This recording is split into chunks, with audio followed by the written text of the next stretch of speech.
ഇപ്പോഴില്ലെങ്കിൽ പിന്നെ ഒരിക്കലുമില്ല. ജീവിതത്തിൽ നമ്മൾ എപ്പോഴും ഓർത്തിരിക്കേണ്ട കാര്യമാണിത്. നമ്മളൊരു സങ്കല്പം എടുക്കുന്നു, ഇന്ന് ഇന്ന കാര്യങ്ങൾ ചെയ്യണം. പെട്ടെന്ന് നമുക്ക് മറ്റൊരു കാര്യം കൂടി ചെയ്യേണ്ടതുണ്ട്. രണ്ടും തന്നെ പ്രധാനമാണ്. ഏതെങ്കിലും ഒന്ന് മാത്രം ചെയ്യുമ്പോൾ മറ്റൊന്നിൻ്റെ സമയവും മൂല്യവും നാം നഷ്ടപ്പെടുത്തുന്നു. അനുഭവങ്ങളാണ് ജീവിതത്തിലെ അമൂല്യ സമ്പത്ത്.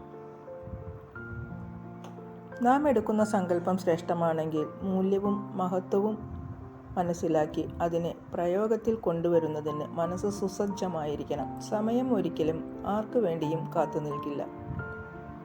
ഈ നിമിഷം പിന്നെ ഒരിക്കലും കിട്ടില്ല. അത് കഴിഞ്ഞുപോയി. ശ്രേഷ്ഠമായ സങ്കല്പം വിധിപൂർവം കർമ്മത്തിലേക്ക് പ്രായോഗികമാകുമ്പോൾ അതിലൂടെ ലഭിക്കുന്ന സിദ്ധികളും ശ്രേഷ്ഠമായിരിക്കും. മിതമായും യുക്തിയുക്തമായും പ്രയോജനകരമായും ഉള്ള വാക്കുകൾ ഉപയോഗിക്കുമ്പോൾ സ്വസന്തോഷത്തിലുപരിയായി മറ്റുള്ളവരുടെ സന്തോഷത്തിലും ആനന്ദം കണ്ടെത്താനാകും. സർവർക്കും ഹൃദയം നിറഞ്ഞ ശുഭരാത്രി. Good night.